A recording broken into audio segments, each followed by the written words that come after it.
Rolling.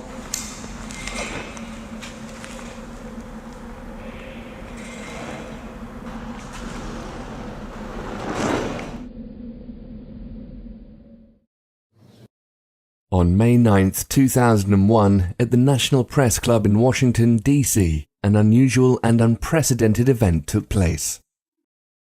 Over 20 individuals from the highest levels of the U.S. military, intelligence and aerospace industries, NASA international air traffic controllers, scientists, radar operators, pilots, and other experts with rarefied credentials and extremely high security clearances all came together to share their experiences concerning extraterrestrials and UFOs.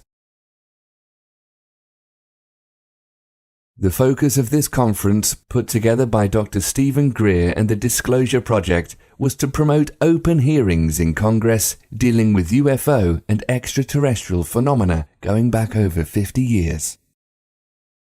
It was an astonishing series of testimonies. Here were a couple dozen seriously credible witnesses coming forth on the national stage to talk about the most bizarre events imaginable. Objects under intelligent control doing impossible maneuvers at thousands of miles per hour. What they did was coalesce and started rotating in a circle, and then they disappeared. Glowing red orbs, disabling nuclear missiles deep underground. And this time it was a more intense tone in the guard's voice. Is very clearly very frightened. He said there was a bright, glowing red object hovering outside the front gate.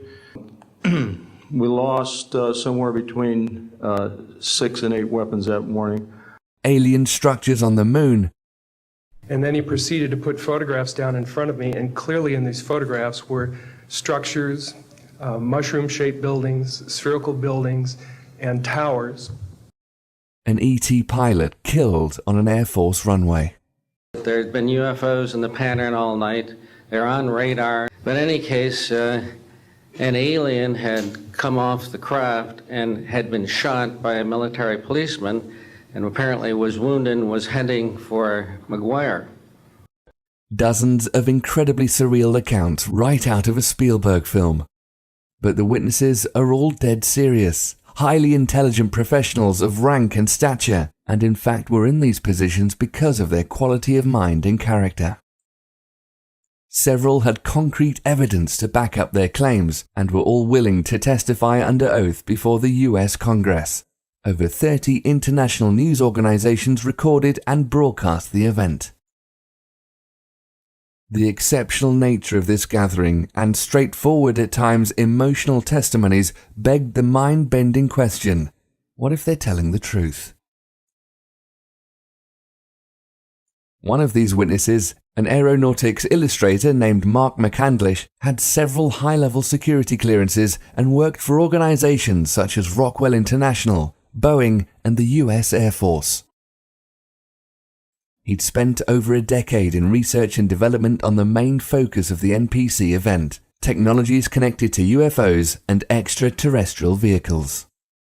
His detailed technical illustration of a purportedly reverse-engineered alien craft, the Fluxliner, a strange flying disc shown at a secret US Air Force air show in 1988, was a highlight of the conference. These discs were hovering off the floor without any visible means of support. They were referred to as alien reproduction vehicles, also nicknamed the Fluxliner because they used high voltage electricity. This is a diagram that I made based on a sketch that Brad Sorensen did for me in rough form, and subsequently cleaned that drawing up and made it much more accurate. This is his story.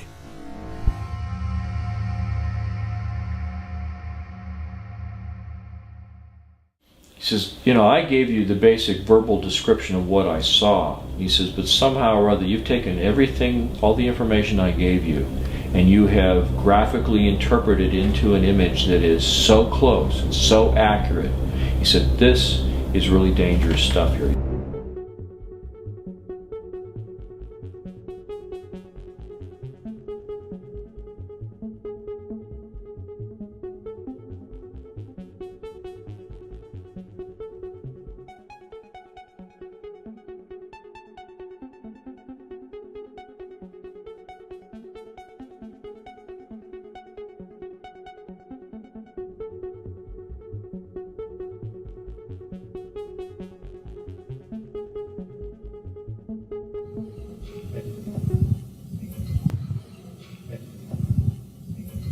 Deanne Divis with United Press International. Could you please address the vehicle that there was a drawing displayed of? Why would this vehicle be on display at an air show? What is the power source that you are asserting is going to be so very useful?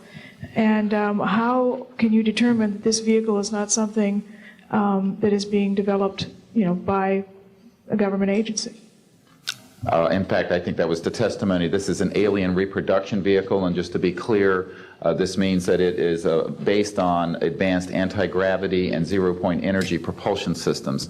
They are being manufactured by a consortium of companies that include Lockheed Martin, Northrop, SAIC, and other corporations. But this is not a jet internal combustion system at all. It is actually kicked in by a type of electric power source, and it then accesses this ambient zero-point energy field that is responsible for all matter and energy existing, and by special configurations and what have you, it causes a cancellation of mass inertia and an anti-gravity effect. They do have superluminal capacity, in other words, faster than the speed of light capacity.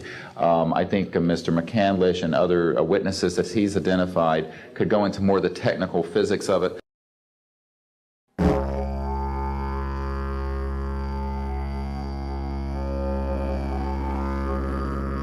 My name is Mark McCandlis, and for the better part of the last 30 years I've been a conceptual artist, illustrator, and designer, working predominantly for the aerospace and defense industries.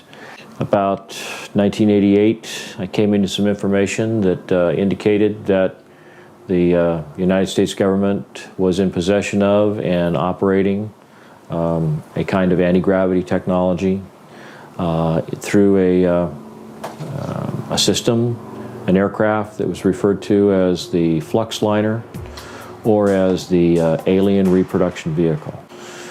The story dates back to the late 70s when I was going to college at Art Center College of Design, studying transportation and automotive design. Had a friend there by the name of who had a number of classes with. I switched over to an illustration major before I left. I spent a short time working in the special effects industry in Hollywood, and then left that job to work in the defense industry for General Dynamics.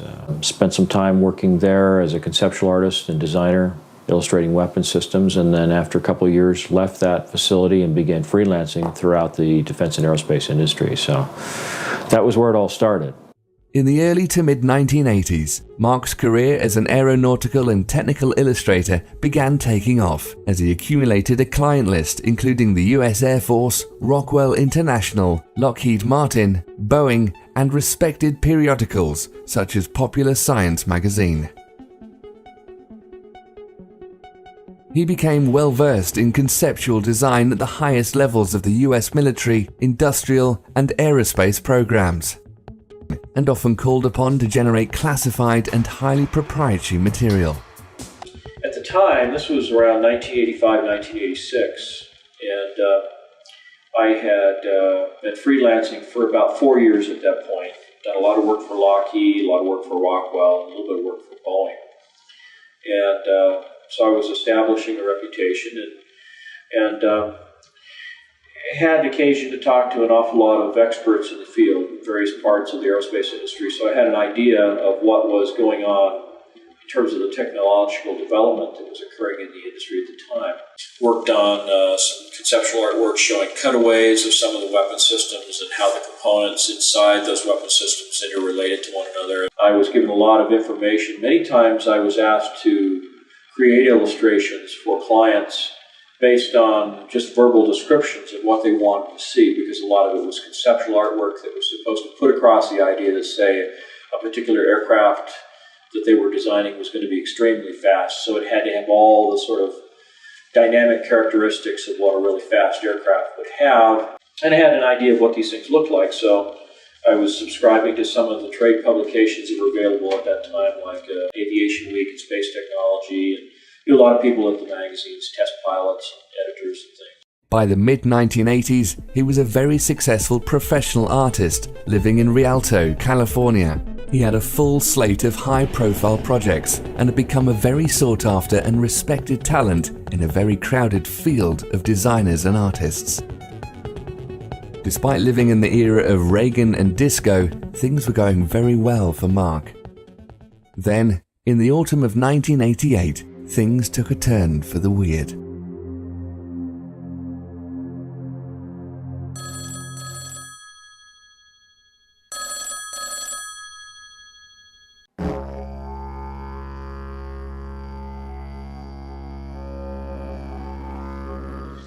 Well, it turns out that this was in October that the magazine hit the newsstand. It was a November issue of Popular Science. It was called the Mach 5 Spy Plane. And a friend of mine from college, Brad, had seen this cover illustration and had opened up to read the story, and he recognized my name, and he called the art director. He passed along my phone number, and the next thing you know, I get a phone call, and this fellow calls up and said, "Hi, Mark, it's Brad. And remember me?" And I said, "Yeah, we were in the transportation design curriculum at Art Center in Pasadena when we studied car design." So we got reacquainted, had lunch together, and it turned out that just a few weeks beyond that, a local Air Force base, Norton Air Force Base, was having a big air show. And there was a rumor that they were going to have an SR-71 Blackbird out there, which was still kind of a rare occurrence at air shows to see something like that. And so I invited Brad to come out to the air show, and he suggested that he might be bringing along a client that he was working with. He didn't say who it was at the time, but that he thought that there might be the possibility we could network some jobs together. So we arranged to meet together, and at the last minute, I got a second call from Popular Science to do yet another illustration. It was a quick turnaround. They wanted it done over the weekend. It was a quick, $3,000, so I couldn't turn that down. And it was for their February of '89 edition, with the cover story being about the X-31, which was an experimental aircraft program. So did that illustration, and Brad went ahead and went to the air show. And when the weekend was over, I was kind of interested in his impression, and I called him up and I just said, "How did you like the air show?" And he just seemed completely different. When I talked to him on the phone, he sounded almost depressed. I mean, it was kind of a strange sort of reaction. And he said, "Well, I don't know. I think I saw something I wasn't supposed to see." And I said, "Well, how's that possible? Everything that's at the air show is sent there and flown there with the intent of putting it on static display, especially for the public. So how could you possibly see something that wasn't intended to be seen? He says, well, he says, I got in to see a display that was a little more exclusive. It was something that was set aside for some top military brass and some top politicians with clearances. And the fellow I was with didn't realize at the time that certain items were going to be on display. And as soon as he realized that here I was without a clearance to see this stuff, he basically said, don't say anything, don't talk to anybody, we'll get out of here as soon as we can. So I asked him, I said, well, what did you see that you think is so stunningly, classified that, you'd be in trouble? And he says, well, he says, there was an example of the first generation Aurora there, which was the aircraft that was the second generation aircraft that I did the conceptual artwork for. So he saw the real thing, and so of course I was real curious about what it looked like, and he gave me some details on that. And then he described a number of sort of odd-looking hovercraft and troop transporters and things that were basically just kind of jazzed up advanced hover vehicles of one kind or another. And after going through all of this, I said, well, even this doesn't sound, all that extraordinary. I mean, is there something else? And he says, well, yeah. He says, after they had the main little dog and pony show, they pulled back the curtain and there were these 3 flying saucers hovering there. And I couldn't believe my ears. I said, no, wait, did you say flying saucers? He said, yes. And I said, well, what do they look like? He says, well, it looked like something from the 1950s, like a jello bowl, flat on the bottom, sloping sides, a little terrace around the middle, and then a dome on the top with all these little bubbles around the top, and a door that looked like something off of a submarine, with the little pins that go out into the frame of the door, and the big wheel that you turn to tighten it, all this kind of stuff. The smallest one was about 24 feet in diameter at the bottom end of the craft. The medium-sized vehicle was about 60 feet in diameter, and the largest was somewhere between 125 and 130 feet in diameter. I said, well, what were they doing? Were they just sitting on the floor? He says, no, they were hovering. There wasn't no landing gear, nothing holding them up, cables, it's just they were hovering. There was a 3-star general that was part of the presentation. When they pulled back the curtains and these 3 flying saucers revealed to the audience that had been brought there to this hangar, this general got up and he was describing these vehicles. He described them as alien reproduction vehicles, ARV for short. They also had a nickname for the aircraft. They called them Fluxliners. Now, flux is an electrical term for a high electrical charge. So, high electrical charge liner, a Fluxliner. And so this was, so he got kind of scared. He stopped talking. And so I said, well, let's have lunch. He was nervous about talking about it on the phone. So I go over there and we start talking. And as he's describing this stuff, he's describing the different features that he had seen. And well, how do you know that? I mean, if you could just look at the outside of the vehicle, how do you know what the inner workings is? He says, well, they had taken some of the panels off the outside so you could see the inside of, what the components looked like. And he said it was remarkably simple. There wasn't that much to it. And I said, you were able to figure out how it worked from that? He said, well, no, they had an easel next to it with a drawing, a cutaway drawing, that showed some of the internal components, how they were arranged oriented to one another.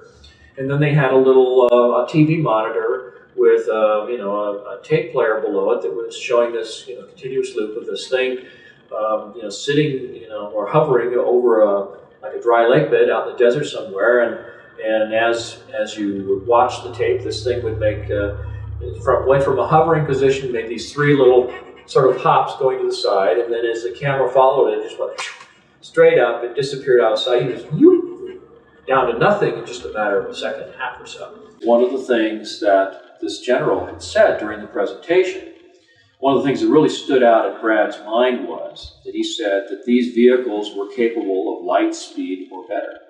The aircraft looked very old, like it had been around for decades, It had chips in the paint and runs, and you could see fingerprints and smudges and, you know, boot prints where somebody had walked up the side of it, this kind of thing.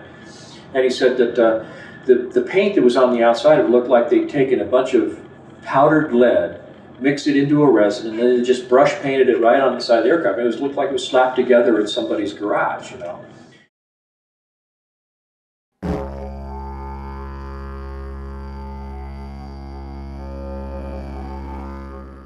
So, according to his account, on November 12, 1988, Mark's friend inadvertently gained access to a highly classified airshow, where the featured hardware of the event was real flying saucers. They were really strange looking, but appeared functional, and were named to suggest anti-gravity and reverse-engineered alien technology. An official present stated they could travel faster than light. Despite their futuristic performance capabilities, these appeared to be stripped-down, road-worn working prototypes, which had seen practical operation for years. If this were the case, they were crude but tangible proof of concept for a staggering leap in aviation technology. They used extremely advanced electromagnetic or field propulsion, as opposed to solid or jet fuel, nuclear power, or any other commonly known conventional means. It also meant our government and at least one other major defense contractor, Lockheed Martin, had been developing and deploying functional systems along these lines for many years. To both McCandlis and Brad, who'd been working professionally for some time within what they thought were the highest levels of aeronautical design, this odd system was a sucker punch from the future. Apparently this had a really, really serious impact on Brad, and he really seemed kind of, you know, stunned by what he had seen. So we got together for lunch, and I was doing all these idea sketches of what he described to me about how the components related, and I had, you know, your stereotypical sort of lens-shaped, you know, flying saucer like you see in, you know, more modern movies and stuff. And he said, "Oh no, it's real simple. It's flat on the bottom, sloping sides like, you know, a section taken out of a cone, a little ledge, and then a dome on the top." He said the dome is actually the top half of a crew compartment that's like a big ball. Pretty sure that was about 12 feet in diameter. There's a central column that goes down through the middle. There's like a flywheel thing on it that, you know, maybe, I don't know, 6 to 9 feet in diameter. There's 4 ejection seats that are all back to back on this central column above the flywheel type thing. And he says a bunch of oxygen tanks in there. They're all around the bottom. And he said the bottom is this huge capacitor array. It's probably, I don't know, maybe 12 to 14 inches thick. It's shaved off at an angle on the edges, looked like it had been put on a big giant milling machine, and they milled off the edges at a 35-degree angle. He said there's a series of these plate capacitors. I said, well, do you think that this is functioning like the Beefrel-Brown effect, like, you know, these experiments were done back in the 60s with levitating things with, you know, electrostatic fields and stuff? He said, well, that may be it, but he says, they told me, he said, one of the things I saw was that it was using zero-point energy, it was using scalar energy. Really? It's cool, huh? 0-point energy. Yeah, I save the best inventions for myself. Well, I've been corresponding with Tom Bearden for about 8 years at that point. We, you know, talked many times, mailed letters back and forth, talked on the phone and things. Okay, so what we have is we have a very strong argument that neither the scalar photon, that is the time-polarized photon, nor the longitudinal photon, which is over in 3 space, are individually observable. But if you somehow can combine the two, they are observable as the instantaneous quantum potential. And so I had a sense of what zero-point energy was about, and there were a lot of talk about longitudinal waves and scalar waves and cyclotronic weapons and all this kind of stuff. And so I've been following this for a while, reading Tom Bearden's work and things. And so I had a pretty good sense of what Brad was talking about, which he was a little surprised about, that I would know this already. So he opened up to me a little bit more and began telling me more and more about it. When Brad finally became frustrated with my questions, he sat down while we were in his office together, and he did this rough sketch, which I still have to this day, you know, 22 years later. And he just sat down, and right where we were sitting there at his table, he just kind of sketched out with an ink pen on a piece of legal-size white paper, and put some little handwritten call-outs around the edges that described, you know, the number of capacitor plates in each one of the little sections, that there were, you know, they were so wide at the end, and the crew compartment was definitely about 12 feet in diameter. Just kind of put all these things down as close as he could remember to the way they existed. And so I sat down with all this information, and I just began sort of drafting it out. It was at this point Mark began putting his formidable skills as a conceptual illustrator to work in uncharted territory.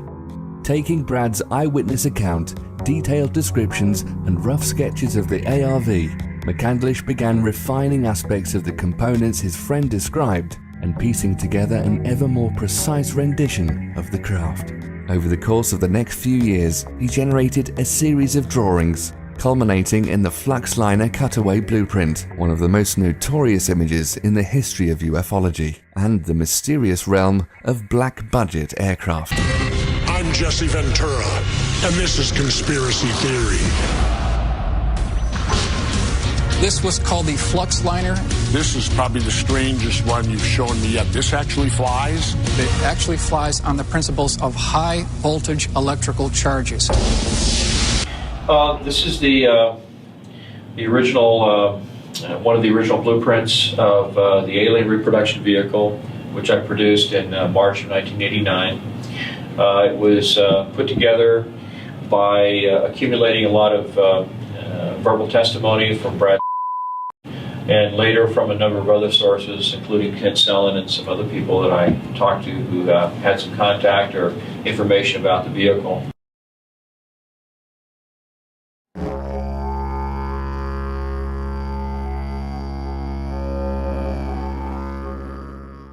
For Mark, his friend Brad's initial account was a fascinating story with a degree of veracity and plausibility, worth exploring and doing some research, but was after all just one man's tale of a fairly unbelievable event, concept, and machine.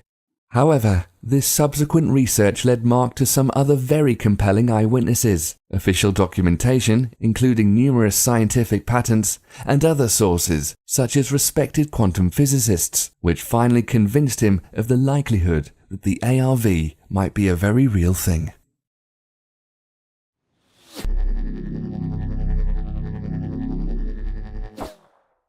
The first verification of the story that I picked up on the alien reproduction vehicle was around 1991, 1992. It was the first air show at Edwards Air Force Base where they actually had the B-2 stealth bomber on display. And in the course of that air show, I had occasion to join up with some clients from Rockwell International, and they introduced me to this fellow who claimed at the time that he was working with the Air Intelligence Agency. His name was Kent Sellen. He claimed that he had inadvertently seen this same craft at Edwards Air Force Base North Base facility in 1973. And I said, when, how, where, you know, what were the circumstances? He says, well, I was a crew chief. He said, I worked on Bill Scott's plane when he was a test pilot. And he says, one night my ship supervisor said to me, you know, go out to North Base. They've got a power unit out there, a ground power unit for an aircraft that's leaking or failed or something, so we need to take a tow vehicle out there, go out, pick it up, bring it back. Well, instead, what happened is he comes up off the dry lake bed, rolls right up on the tarmac, and is going down these rows of hangars. They're all Quonset-style hangars back then. And he stops in front of the first one with the doors cracked, expecting to find this defective ground power unit, and what does he see? He sees this flying saucer sitting in the hangar, hovering off the ground. So I said, well, what happened? He says, well, this thing, you know, was flat on the bottom, sloping sides, a little ledge around there, and then a dome on the top with these little glass things on top. Looked like there was a camera under each one. And I said, really? He said, yeah. No, you know, no landing gear.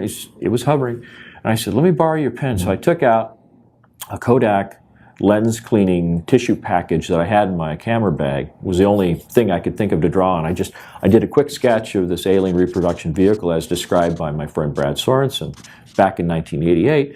And I said, is that what you saw? And he says, oh, you've seen one. And I said, no, but I wasn't sure until this moment that the story was absolutely true.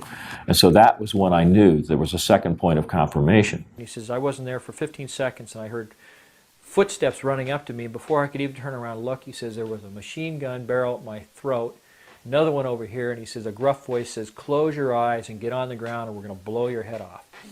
So they put a hood over his head, blindfolded him, hauled him off, and they spent 18 hours debriefing him. He was forced to sign some non-disclosure documents about that, but then was given some additional information about it, things, details about the ejection sequence for that vehicle and so forth, things that Brad didn't know anything about. So that gave some validity to what he was saying.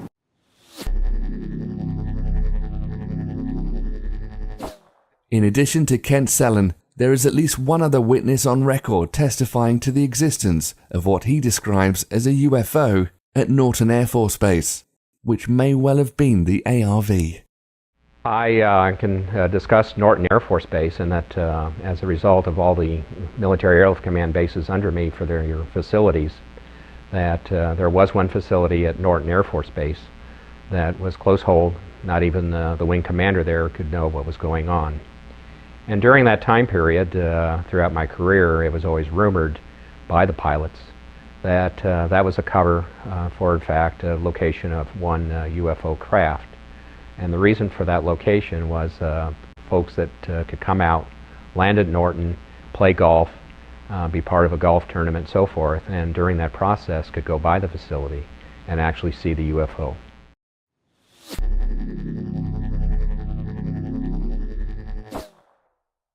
I became so excited about the prospect that this thing really was real and that there really was some technology about it. And so every chance I got, I would strike up a conversation with someone I knew in the industry, and I'd ask them if they'd ever heard anything about this. I was talking to a fellow by the name of Paul Shepard, who was a UFO investigator. I felt that he'd have, a little bit more knowledge about the kinds of things that were going on in this area of research. And he put me in touch with a couple of gentlemen, Gordon Novell and George Ulick, who was a physicist with Hercules Aerospace up in Sandy, Utah.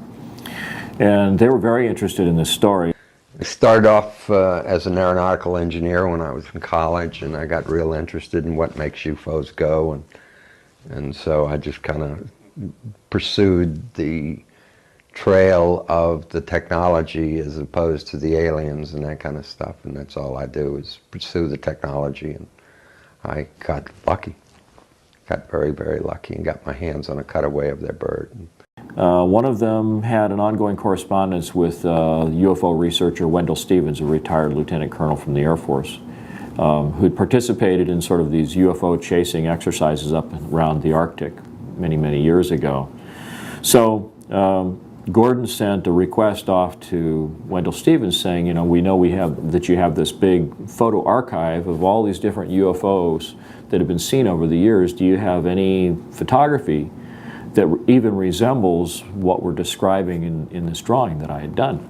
And it turned out that there was a case. I obtained photographs that were taken in 1967 by a military pilot, Harvey Williams, flying a C-47 for the Air Force at 12,000 feet, approximately 25 miles southwest of Provo, Utah.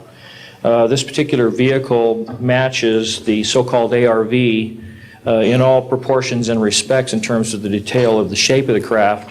It really bore a striking resemblance to the ARV, with one possible exception, and that was that the synthetic vision system, little bubbles that accommodated the camera systems on the outside of this thing, were quite a bit larger than the ones that Brad had reported.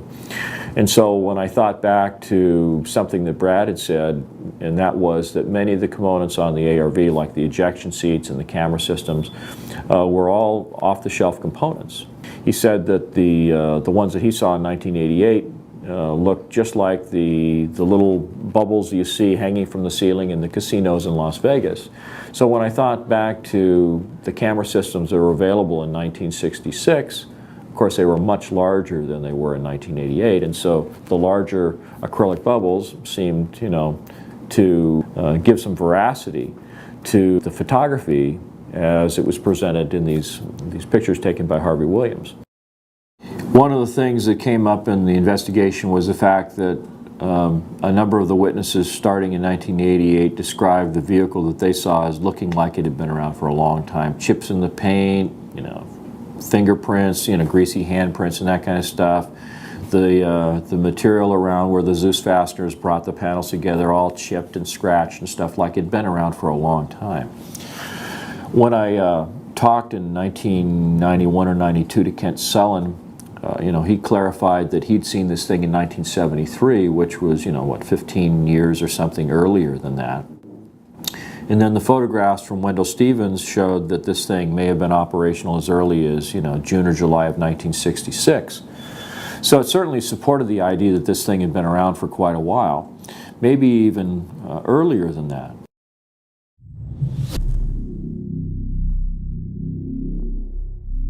When you look at some of the photography of UFOs, going all the way back to some of the earliest photography we know of, McMinnville, Oregon, for example, you see the same general layout, you see the same general configuration, the flat bottom, the sloping sides, a little dome in the middle, sometimes pointy, sometimes almost like the top end of a cylinder that's been chopped off, sometimes a perfectly round dome, sometimes even, like a cone on the top.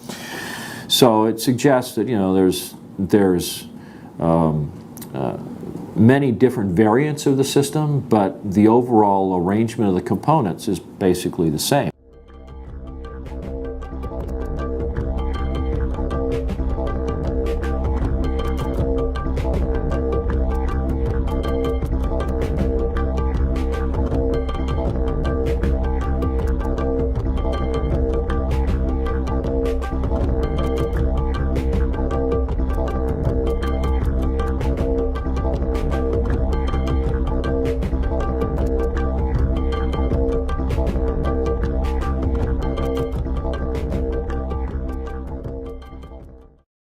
And I kept saying to myself, this is just too much of a coincidence. Maybe this goes back a lot further than anybody knows. In fact, in a translation of a Sanskrit text written by a Middle Eastern king in the 11th century, there were references to vimanas, or flying machines, with a propulsion system bearing a striking resemblance to that of the ARV. Strong and durable must the body of Vimana be made, like a great flying bird of light material. Inside, one must put the Mercury engine, with its iron heating apparatus underneath. By means of the power latent in the Mercury which sets the driving whirlwind in motion, a man sitting inside may travel a great distance in the sky. One of the things that they describe when you read up on the literature surrounding these so-called Vimanas was the so-called Mercury vortex or Mercury turbine engine. I see the word Vimana. Can you describe how that relates? Well, this is something that I spent a lot of time reading up about the so-called Mercury turbine generators or Mercury vortex generators described in some of these ancient Sumerian texts. And so I started looking at the possibility that there had to be some kind of circulation going on in the Mercury itself. So that was the kind of thing that I visualized would be going on inside the chamber. The central column has a number of components, a couple of counter-rotating cylinders. It sounds very much like the device that the Nazis were developing in the Wenceslas mine in Poland towards the end of the Second World War. There seems to be some evidence that they were trying to develop some kind of an anti-gravity propulsion system or a zero-point energy device. Apparently, if we're talking about systems using components and processes similar to the ARV, we can't ignore the Nazis. I think it was Timothy Good published a story, maybe above top secret, where he found a researcher who was following developments by the Nazis at the end of the Second World War, and it looked like they'd been developing flying saucers up in Poland in the Wenceslas mine, and they had this thing that looked like Stonehenge, where they had all these high voltage cables coming into it and these chains that would hold something down, and they had this thing called the bell, the Das Glocke. Die Glocke. The bell. That was down in this mine in Wenceslas, and that it involved a ceramic dome, and it had two cylinders inside with a mercury solution circulating in it. And the two cylinders were inside an electromagnetic field, and they were counter-rotating, and they had this mixture of mercury, thorium, and beryllium. Now, it looks like there's a high-voltage electrical discharge that's being sent through the mercury, and that is somehow doing something that enables this anti-gravity effect to occur.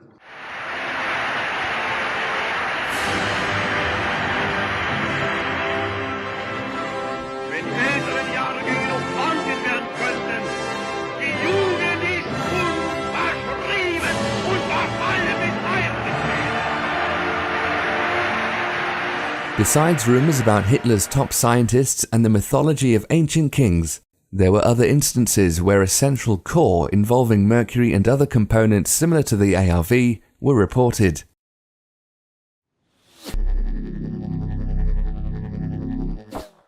At one point, Mark contacted and interviewed possible UFO abductees to gain insight on the technology they may have seen in the alien craft, something he had in common with McDonnell Douglas in the 1960s and possibly numerous other corporate and government entities since the 1940s. I wound up going to my management and telling them, you know, you're not going to believe this, but the UFOs are clearly coming from someplace else. They're clearly manned or humanoided, and the only question is whether we're going to figure out how they work before Lockheed or after. And so as a result of that, the company at that time, which has now of course been bought by Boeing, over several years put in about $500,000 worth of research effort under my direction to study gravity control techniques and also analyze UFOs. We hired a police detective to interview witnesses, abductees. We had experimental work and theoretical work. So it was kind of a fun project. In the course of all this, it occurred to me that one of the other resources that I might be able to draw on was people in the alien abduction community. I began to think, well, these people are either crazy or they're really having an experience of some kind. And some of them even talked about implants that were being recovered from their bodies. And so I was intrigued, and I thought, well, okay, if any of these stories are true, there might be a chance, however slim, that if they really were abducted by aliens, they might have gotten a tour of the ship. They might have seen some propulsion system components. And so I heard three of these young ladies being interviewed on a radio station out of Las Vegas. This was sort of the precursor to Art Bell and Coast to Coast AM. It was the Billy Goodman Happening.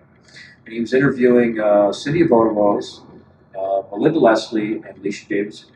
Contacted the station, they put me in touch with these three young ladies. I interviewed them individually and much to my surprise determined that these young ladies seemed to be bona fide examples of the phenomena with implants that could be seen on medical MRIs. So what I did was I simply asked them to describe what they saw, and without disclosing anything that I already knew about the components inside the alien reproduction vehicle, I found that these young ladies, at least one of them in particular, was able to describe not only components that strongly resembled the ones that were inside the alien reproduction vehicle, but they were also at a higher level of sophistication that actually gave additional clues about how the ARV actually functioned. Alicia Davidson described being escorted into the engine room and seeing the propulsion system components. And it involved a central column that was made of a transparent glass-like material. She said there was a silvery fluid that was spiraling upward at the bottom of this column. Down in kind of this well that was in the center of the spacecraft was this little tiny flywheel-like mechanism spinning, which matched the ARV also. And this is at a point when this young lady had never seen any of the drawings that I'd done of what the ARV was structured like. I was just talking about propulsion components in general.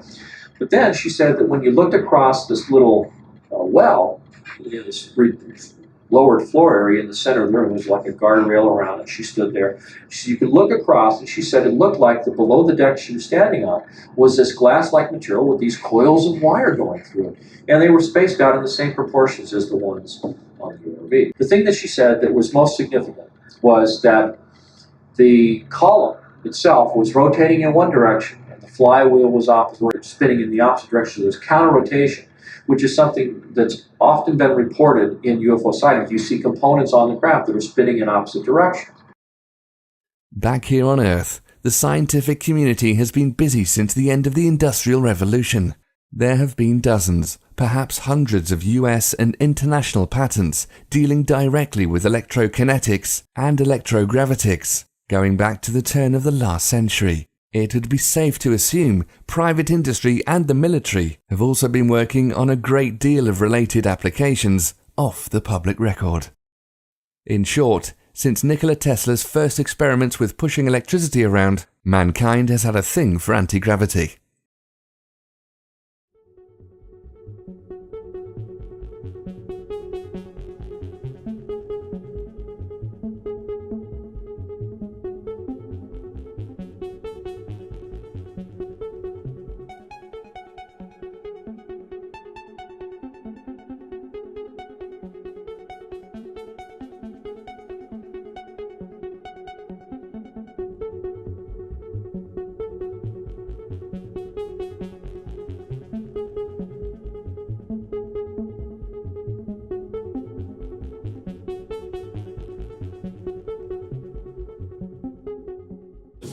if you look at these two illustrations, this is a patent that was secured in May 30th, 1967 by James Frank King, Jr., who happened to work with Thomas Townsend Brown in the labs of Agnew Bonson. But you can see a striking similarity between the two vehicles.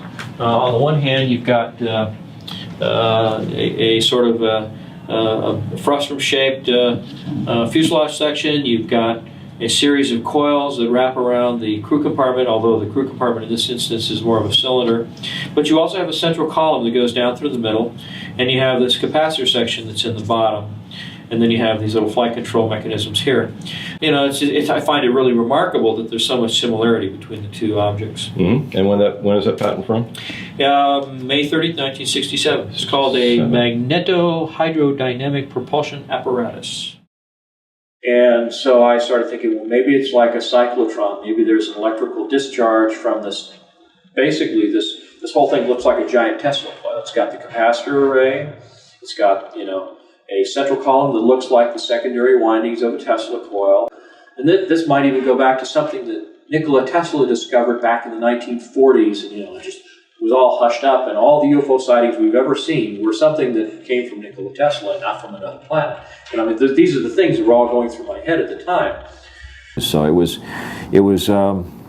really surprising to find all the different sources that I encountered that seemed to provide useful information as to how this thing was made, how it worked, what its energy sources were, and it was all really fascinating to me, and that's one of the reasons I pursued it. It wasn't because I was, you know, like I say, trying to breach national security. I was just insatiably curious about how these things work.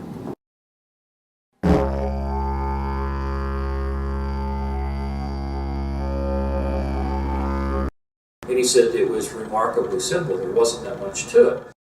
The ARV system, for all of its claims of flashy, out-of-this-world propulsion capabilities, was indeed remarkably simple. It could be described as a large-scale, souped-up Tesla coil, designed to negate gravity and inertia, with off-the-shelf navigation and life support systems bolted on, almost as an afterthought. You could think of it as the Model T of anti-gravity vehicles, an industrial dune buggy, or crude hot rod that can get you to Mars in a few minutes. In this version at least, first-class seating was still a way off.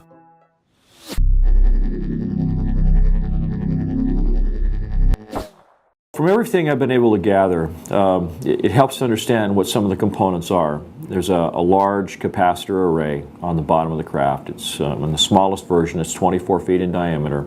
The outer edge of the plates and the capacitor section itself are shaved off at that same 35-degree angle. So you have a series of plates that are progressively smaller as you get higher and higher in the stack. And there's 48 sections that are all set up like that.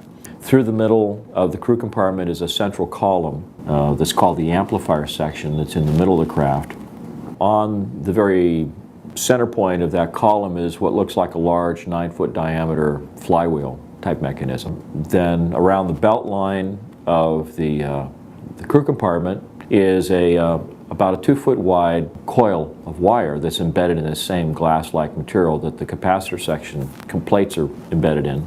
And there's a kind of flange or fairing that traps the top and the bottom surfaces of the coil. You can see that it traps it there and at the top. But in between are a series of explosive bolts that run all the way around the craft. They said above this ledge there is looks like a door out of, you know, your stereotypical cartoon submarine. You know, it has a steel frame that's embedded in the side of this protruded sphere that makes up the crew compartment. And he said, and it had a wheel on it with little spokes that you would turn like an old, you know, Captain Nemo submarine, with the pins that would go out and lock into the door frame, and it had a seal on it so it'd be airtight. And then the ejection seats are mounted back to back. There's 4 of them in the smallest version of the craft, and they're mounted on this central column on a set of rails. And in the event of an ejection, the explosive bolts separate the top and the bottom halves of the crew compartment, and the entire outer sheath of the central column pulls away along with the upper half of the crew compartment and the ejection seats. This crew compartment sphere can actually function as kind of a rudimentary re-entry vehicle coming down through the atmosphere, and then once you get, say, below 4 14, 15, 16,000 feet. The thing will pop a chute out the top, and the ejection seats drop off on these rails one by one, and the pilot can drift down in a parachute or with a parachute. Because this flywheel-like mechanism is turning all the time, the individual pilot or crew members have a kind of a pan that's right below the front of the ejection seat that affords them a place to put their feet. Now, the control system on the vehicle, on the ejection seat that the pilot sits in, on the one hand it looks like a high voltage potentiometer, or like a rheostat on the one side, that has a couple of big heavy duty cables that come out of it and goes into the central column. And that's basically the amount of power that he has in the system. And on the other side, there was sort of an inverted J-shaped piece of metal that came up and over like that had a sphere on it. Now, on the bottom of the sphere, there is a sort of a bowl that's sort of slightly larger in diameter, but it conforms to the shape of this sphere. Of all the components of the ARV, the navigation system, while perfectly logical and even elegant in its design, has to be the strangest one. It's an entirely unknown paradigm in steering an aircraft or anything else, yet makes perfect technical sense. If one were to make the case for truly alien aspects of the alien reproduction vehicle, this might be the first example they'd use. The sphere itself appears to be a kind of a domed arrangement where you have a number of fiber optic leads that come into the sphere, and for each one of the 48 capacitor arrays there's a series of sensors that are then used to sort of relay information to the individual plates. And so then on the bottom of this you have a bowl that moves around and can be used to convey the commands of the pilot in terms of what he wants to do in terms of shaping the field around the vehicle. And right in the center of that bowl is a kind of laser diode that sends a laser beam up into the underside, the inside of this sphere. And so as the bowl moves, that laser is sort of scanning around on the inside of the different sensors that are responsible for each of the capacitor sections. Then will, there's a series of relays that'll open up and close and let a certain amount of energy in, or prevent it from going in. And when it's dead center, it means that all of them get the exact same amount of information. You just go straight up. If you want to bank to the right, then you bank this to the right. It sends the laser signal over to the opposite side of the dome, and it says that the opposite side of the craft is going to get more energy, so it banks in that direction. It's kind of like in a helicopter, in the swash plate of a helicopter. When you want to bank to the left, you create more deflection in the main rotor on the right side so that it begins to bank to the right, or bank to the left, excuse me. So it's kind of the same principle. Then you have an oxygen supply that's strapped to the lower part of the central column down here in the lower part of the crew compartment.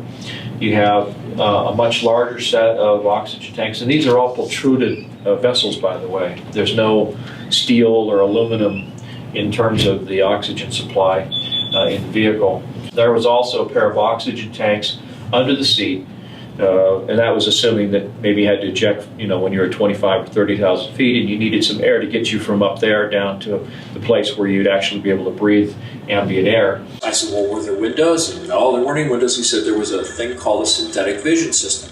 And he said there were 6 or 7 of these little plastic bubbles around the top of this thing, one on the very top in the center, and then maybe 6 around about halfway up from where the ledge was to the very top, and they were spaced at even distances. And he said in each one there was a little CCD camera. So the synthetic vision system was set up so they would take 2 cameras and it would have a converging point of focus in those 2 cameras, so that it would just be like looking through a set of binoculars. So you'd have a left and a right eye view, and it'd give you a 3-dimensional view outside the vehicle, but with no windows.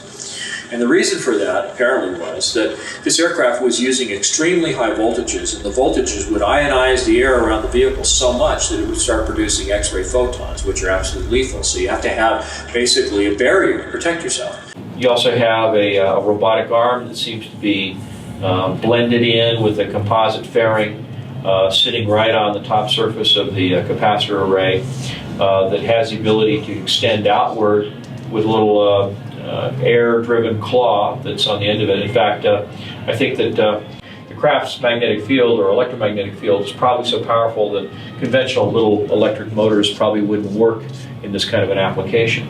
Where they took the panels off the side of the aircraft is that they had Zeus fasteners that were these little, like, quick spin lock things that they put on there to hold the panels. The panels are all like a fiberglass material, it's all composite. The entire vehicle appeared to be covered with what he's referred to as a goopy lead paint. It looked like little flecks of lead that had been suspended in kind of a resin and just painted haphazardly over the outside of everything on the vehicle, with the possible exception of the door itself and these little blisters that house the synthetic vision system. So why would it be goopy lead paint? Well, the theory is that the electrostatic field created by this huge capacitor array and the ionization that occurs just because of the propulsion system might be enough to create a level of ionization around the craft that's high enough that it would produce X-ray photons of its own accord. And so you would want to be able to protect the pilot and the crew members from that radiation. So anyway, that's the general overview of the structure of the vehicle. This is a vehicle that has the ability to travel up to or beyond the speed of light. And part of the reason that it's able to do that is because it exploits the energy form that's embedded in space-time that's responsible for the effects of mass and inertia.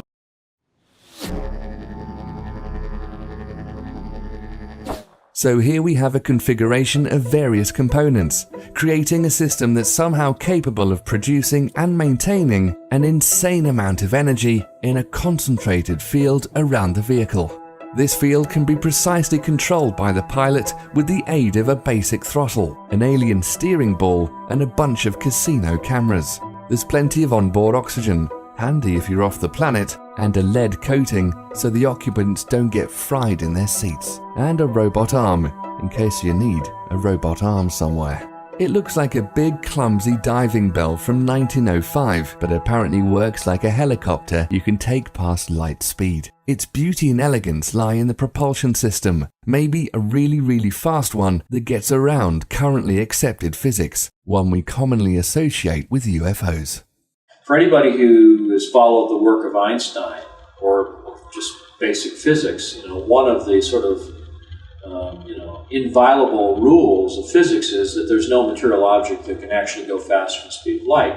So somehow or other, and I'm not saying we got this from aliens, but they did call it the alien reproduction vehicle, but somehow or other, this simple system that Brad described in these diagrams was able to do this.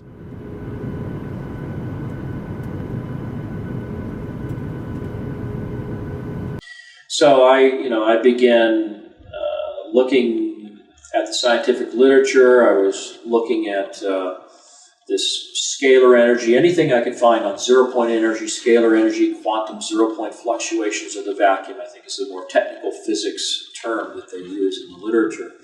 And it turned out that there really were scientific papers that were being published by a number of different scientists, Hal Puthoff, Bernard Hayes, Alfonso Rueda, who just happened to work at Lockheed Skunk Works, by the way. So I started noticing the names and where they worked and what they do, what they were talking, what they were publishing. And it occurred to me that, maybe these are people who have some insider. So I started looking at that. I started looking at the things that Hal Puthoff had said. In the middle of last century, physicists made an astounding discovery. And that is what we ordinarily consider empty space isn't empty at all. Even if you go to the far reaches of outer space, it turns out that rather than emptiness, what we call the vacuum is really a seething cauldron of what we call quantum energy, or zero-point energy.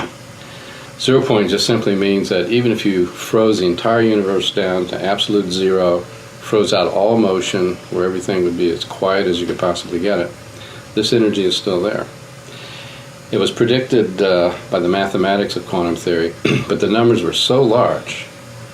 For example, there's enough energy in the volume of a coffee cup to evaporate the world's oceans. It was thought, well, this must be some kind of artifact of the theory. But as time went on, various predictions in quantum theory were verified in the laboratory, and it finally turned out we had to take these numbers seriously. So I opened up a correspondence with Hal Puthoff, and he was very gracious in taking time to talk to me on the phone, send me copies of the peer-reviewed papers that he had published in Physics Review, Physics A, Physics B, and I couldn't understand the mathematics with all these Greek symbols, and I mean it was really advanced theoretical stuff. But what I was able to follow were the paragraphs that were before and after the equations that explained what all the math was talking about. And so as I went through these papers and I would talk to Hal, he would explain to me, well, this means that this is a certain process, a polarization process that happens in the vacuum of space-time, and when you do that, you have this kind of phenomenon. When you do that, you have this other phenomenon. And the papers that he wrote started to indicate the zero-point energy that's embedded in the environment. Is responsible for the effects of inertia and gravity and mass, and the reason why, as you accelerate through space-time, the mass of your vehicle increases.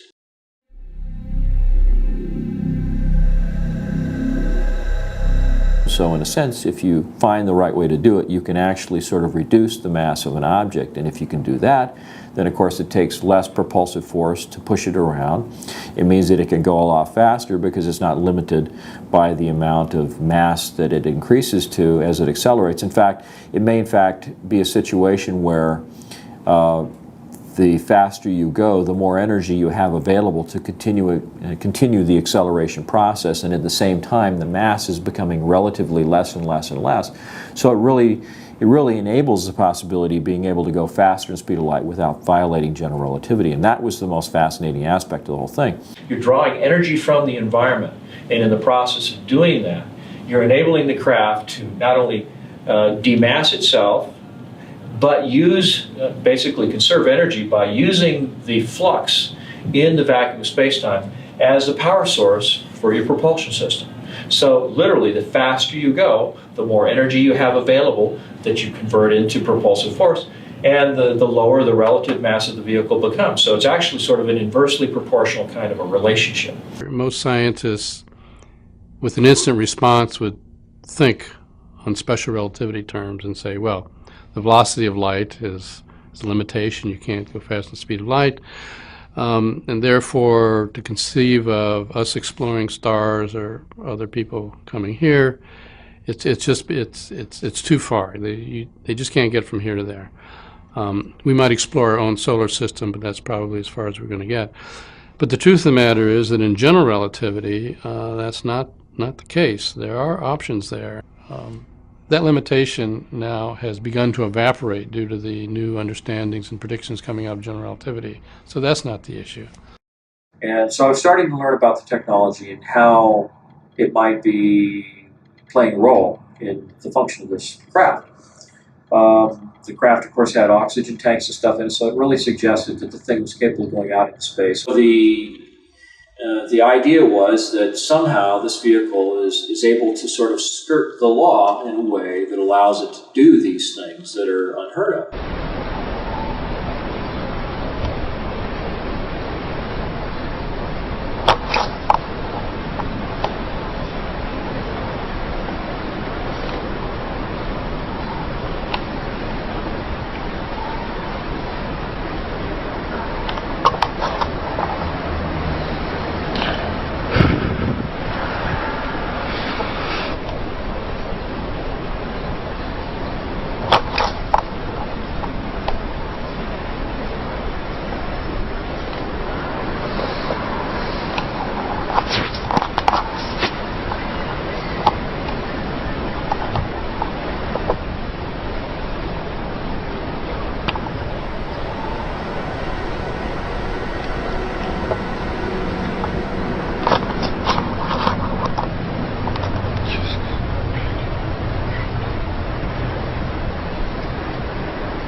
Well, I understood that, there were probably, some kind of a powerful electrostatic field involved with the capacitor array.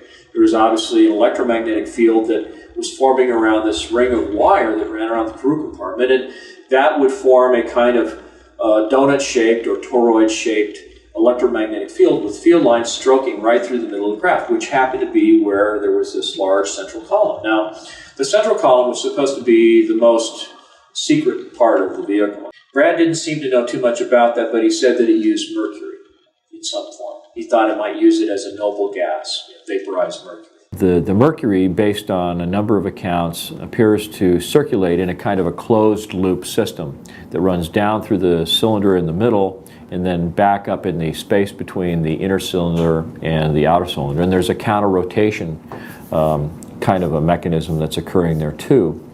And at the midpoint is this thing that looks like a flywheel.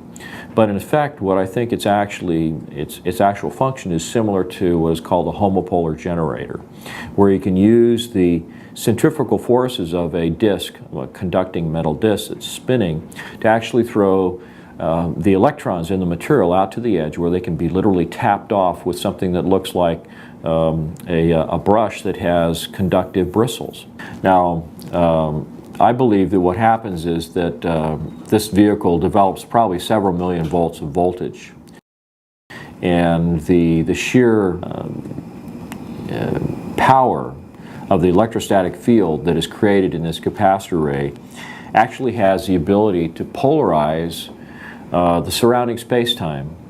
And it polarizes the so-called zero-point energy that is embedded in the space-time. So it creates kind of a positive and a negative aspect to the status of that zero-point energy that's surrounding the vehicle. So just to kind of give a little background, the idea of a space warp works on the principle of expanding and contracting space in such a way that allows you to go somewhere very, very quickly. What this does is it leads to something that was described by Michele Alcubierre in his 1994 paper on warp drive, the creation of a warp drive that would not violate general relativity. And one of the things that he was suggesting was that you would be able to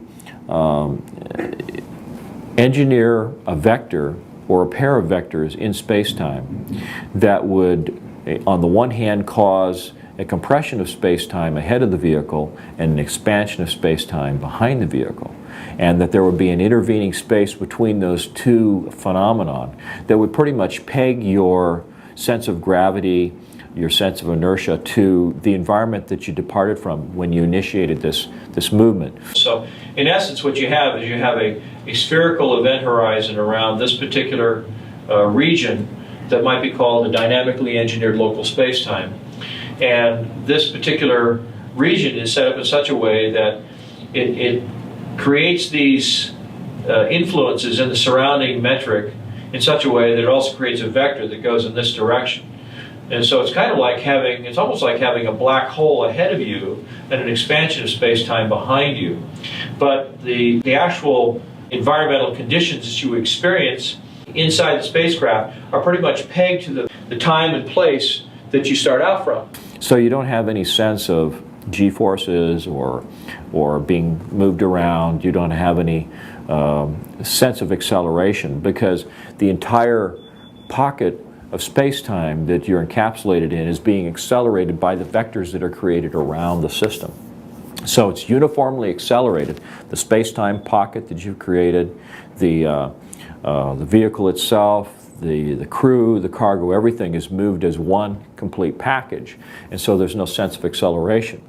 But what it allows for, according to Alcubierre's calculations, is what he was calling an arbitrarily large speed, which suggests something in excess of the speed of light at superluminal speeds. So to the person that's inside the vehicle, it may appear that you begin to accelerate away from a particular location, but to the person who's standing outside the disturbed region of space-time, it looks as though you just were gone, just in an instant. So this is an ARV, isn't that what it's called? That's what some people call it. We call it RAM, Replication Alien Machine. Oh, I see. Many highly credible reports of UFOs share a few key descriptions of how these crafts behave. They appear to have the ability to accelerate to extremely high velocities at will, far faster than any man-made craft, as if the speed of light maybe isn't any big deal. They can stop on a dime and turn at random angles, while traveling at these crazy speeds, like the forces of mass and inertia, which would flatten anyone in a normal situation, also aren't a problem. And they're silent, without any visible rockets, jets, or exhaust of any kind, like they're pulling the energy they use out of thin air. Superluminal speed, mass cancelling, and ambient field propulsion. All apparently standard in the mid-80s model Fluxliner. This makes the ARV a seriously badass means of getting around, and kind of a missing link between Roswell and one of these. Once we retrieved, back in the 30s and 40s and 50s, several of these extraterrestrial vehicles and began to study them, we combined that knowledge with knowledge we already had. Because remember, we had some people like T. Townsend Brown who were studying anti-gravity quite independent of this issue back in the 20s, 30s, and 40s. But when their information got combined with studying these spacecraft, they figured out, this is how they're working. And according to the latest revelations in quantum physics, all this is possible by tapping into the sea of raw energy we're all just floating around in. There's plenty of energy in the pure raw vacuum. The new physics since quantum mechanics, the vacuum is a source of energy, but it's a peculiar kind of energy. Let me explain the peculiar kind. When a bird flies in and sits on a power line, he sits on a very high potential. But between his 2 feet, he has no potential difference, no voltage. And so even though from the line to the ground, it may be 100 million volts, the little bird can sit very happily with his feet on this supposed 100 million volt line, and he has no volts across his body. He's very happy and doesn't even know it. Let him touch one of his feet to the slightest thing that has the slightest difference there, and he'll fry to a greasy spot. Now, in the vacuum, we have the same thing. We have an extremely high potential or charge of the vacuum, but we're immersed in the vacuum. So they were modeling the universe as being sort of this empty, material-free environment that had this energy that was embedded in it, almost like a fluid in a way, that it had all of this potential that you couldn't see until you found a way of driving it out of this homogeneous sort of state of equilibrium and getting to do usable work. I'm trying to remember exactly how I met Tom. I think we met at a UFO Congress in Laughlin, Nevada for the first time. We'd been corresponding for quite a while. Now, what is zero-point energy? I'm going to show you many different definitions, but let me quote Nikola Tesla. In 1891, the world's greatest electrical futurist, Nikola Tesla, stated, quote, "Throughout space, there is energy. Is this energy static or kinetic? If static, our hopes are in vain. If kinetic, and we know for certain it is, then it is a mere question of time when men will succeed in attaching their machinery to the very wheelwork of nature. Many generations may pass, but in time our machinery will be driven by a power obtainable at any point in the universe." And so there, ladies and gentlemen, is the basic birth of the concept of zero-point energy.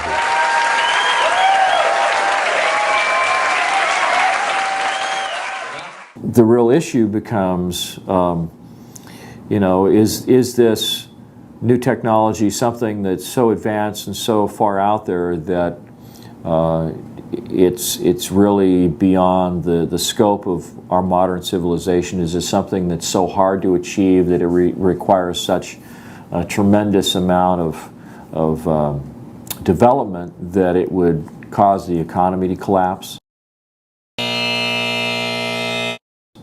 Or is it a real threat to existing forms of energy like oil, coal, nuclear, wind power?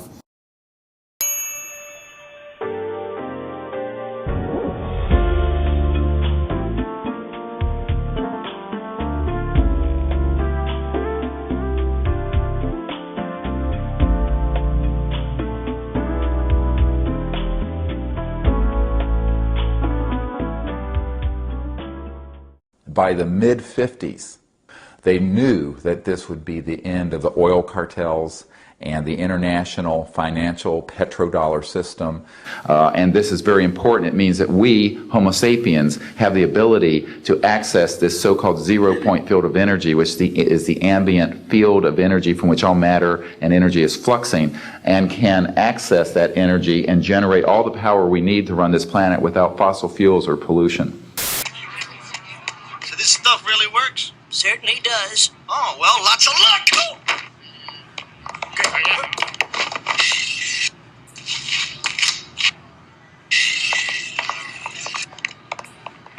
Technologies connected to UFO and extraterrestrial vehicles, if declassified and used for peaceful energy generation and propulsion, would solve the looming energy crisis definitively, would end global warming, would correct the environmental challenges that the Earth is facing. When I got involved with Dr. Greer and the Disclosure Project, I was very excited. And it was an opportunity to go to Washington and maybe have an opportunity to talk some real-life politicians about what the potential of this technology might be. I was really hopeful that we would see some kind of a door open publicly, and that the government would show that it was willing to have a conversation, a dialogue about the technology.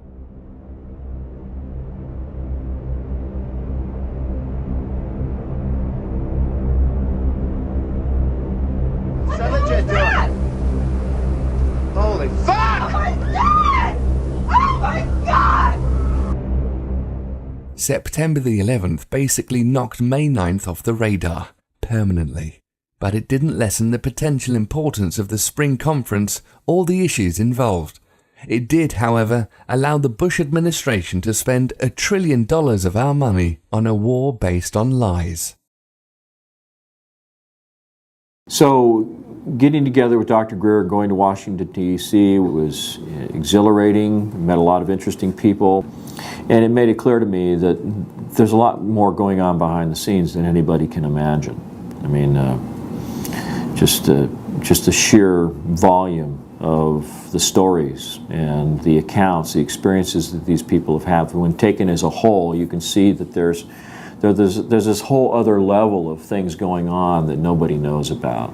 And there's a handful of people that may have an awareness, an overview of all that, but how it's affected me, well, that's a good question, because you know, I can think of a lot of things that have happened to me that, you know, if I didn't sit down and seriously analyze all the facts, I might be able to attribute it or blame it on, you know, talking about flying saucers, talking about the alien reproduction vehicle. When I finally did get around to making a copy of this original drawing in the form of blueprint, I sent a copy to Brad. And one of the first things that he said to me on the phone was, and he wasn't kidding when he said this, he said, you know, Mark, he says, this drawing is about as accurate as you can get. He says, every detail, every aspect of it is right on the money. He said, it is so accurate in every way. He says, this has to be probably one of the most dangerous illustrations you've ever done in your life. And he says, and if you're smart, he says, you'll tear up the original, you'll throw it away, and you'll never talk about it again. When it was all done, the CIA, one of the CIA men told the people they were now sworn to secrecy that this meeting never happened and this event never happened. You don't necessarily write anything down. You don't write anything down. And you keep it to yourself. It's a need-to-know basis only. Well, I thought, gee, this is something that we have to keep quiet, and that was verified by the Chief of Security. So I got the feeling that somebody was monitoring my activity. And there was one point at which I wasn't home at the time. The phone rings. My girlfriend, Michelle, picks up the phone, and a voice says to Michelle, you better tell your boyfriend to stop doing what he's doing, or he's going to be in really deep trouble.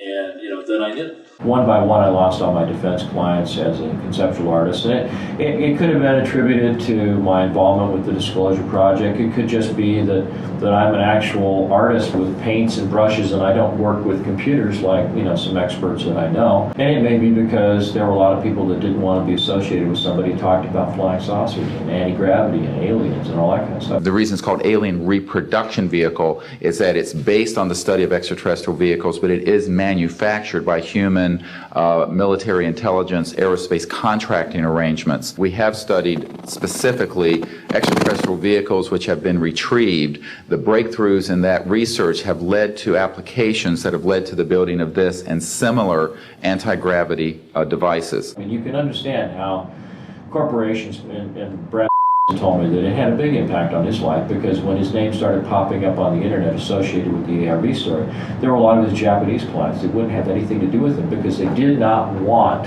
any of that kind of reputation tarnishing information associated with their product and their brand. And so, he did everything he could, and I've minimized, my mentioning of his name, except where it comes to, historical documentation of what's happened to him and I and other people I know. But I feel terrible in some respects because, I was encouraged by Dr. Greer to name names on camera, and I wasn't ever really sure what doing that meant in terms of protecting identities or protecting people, other than making some footnote in history that this person came forward, said something, and then whatever happened, happened. I had threats on the phone. I had the IRS come up and take all my money, take all my cars. In fact, that's what happened to a guy in Canada. He had a machine the size of a shoebox that was supposed to put out enough power to power your home, and it was very unusual. Well, he was very open. He would give demonstrations. He wanted some investor to give him $1 million to sell the rights, and he was doing all the wrong things. Sure, of course. And then one day they came with a SWAT team, surrounded his house, confiscated all his machines, put him in jail, and said, if you want to get out of jail, you have to sign this paper that says you'll not work in this technology any further. So the pretense of why they arrested him, they claimed that he was harboring weapons of mass destruction, terrorism weapons. They create a very time-stable pattern. It's sort of like, look...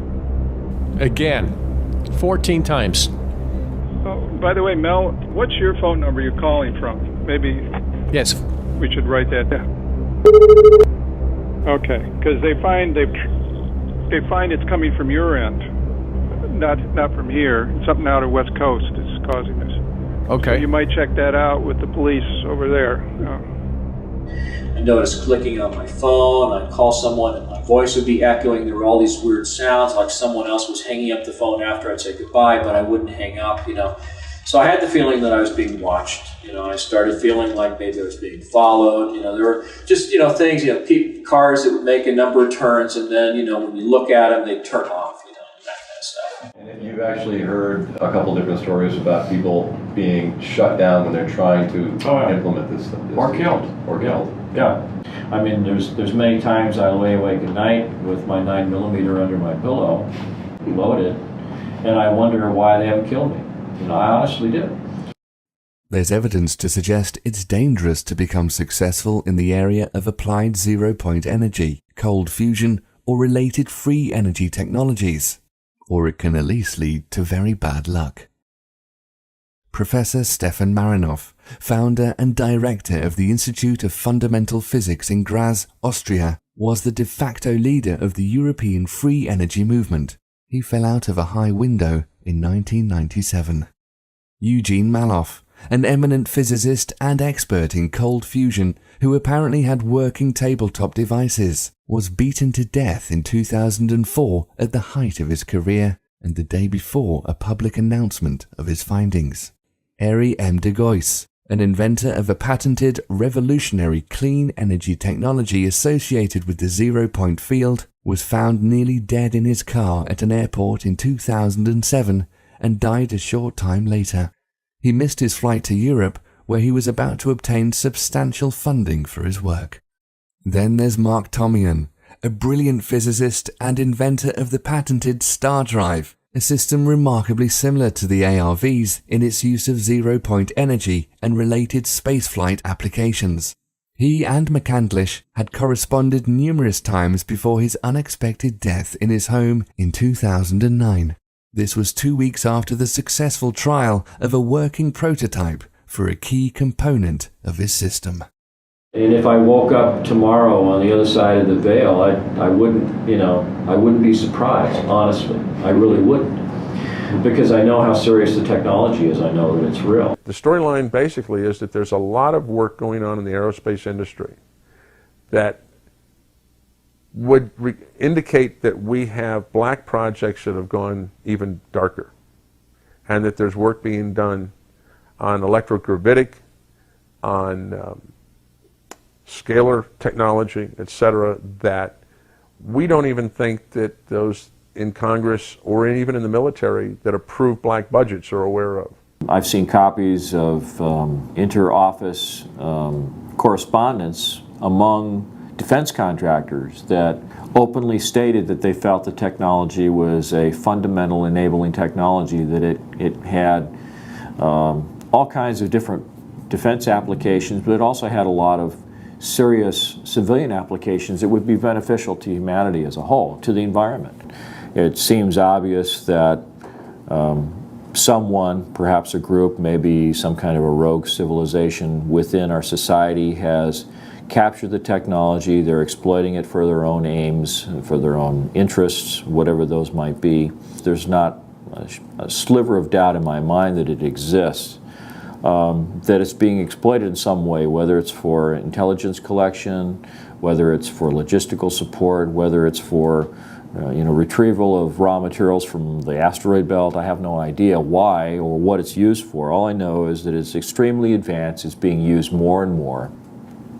I can only say that all the people who've sought to figure out what's going on using the Freedom of Information Act have kind of overlooked the fact that if this was a purely corporate endeavor and not a government-sanctioned endeavor, that it may be one way in which the technology can be completely overlooked and skirt the reach of the Freedom of Information Act. Because if it's considered trade secret or corporate property, so to speak, or controlled by corporations, it may be possible that they could keep this secret for a very long time. Even with people actively in the government that know that it exists and maybe have contact with some of these corporate officials that control the technology. So, you're kind of left with a big question mark as to where's all this advanced technology going and what's it being used for? If there was somebody that had this sort of interstellar trade program going on with another civilization, that would be very interesting, but I can't understand why they would want to keep that quiet. It would seem like such a mind-expanding, enlightening thing for people to know about. Maybe we'd stop shooting at each other and start thinking about how can we get along with the people on, stars or star systems, that are around us. So it's hard to say. That the outer edge of this large 24-foot diameter disc causes the phone to ring.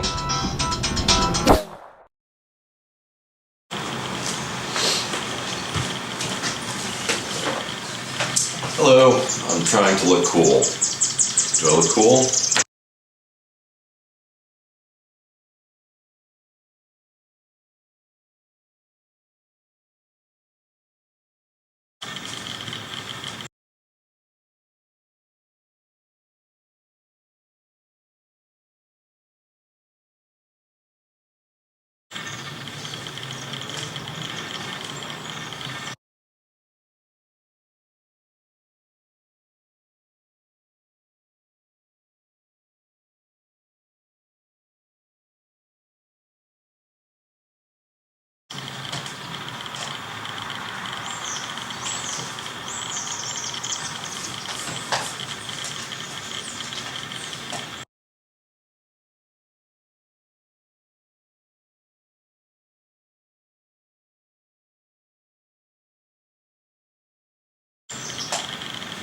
A.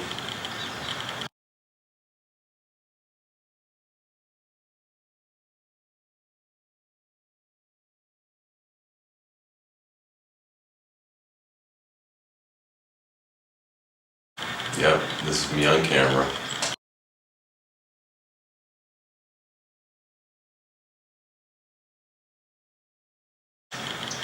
Okay.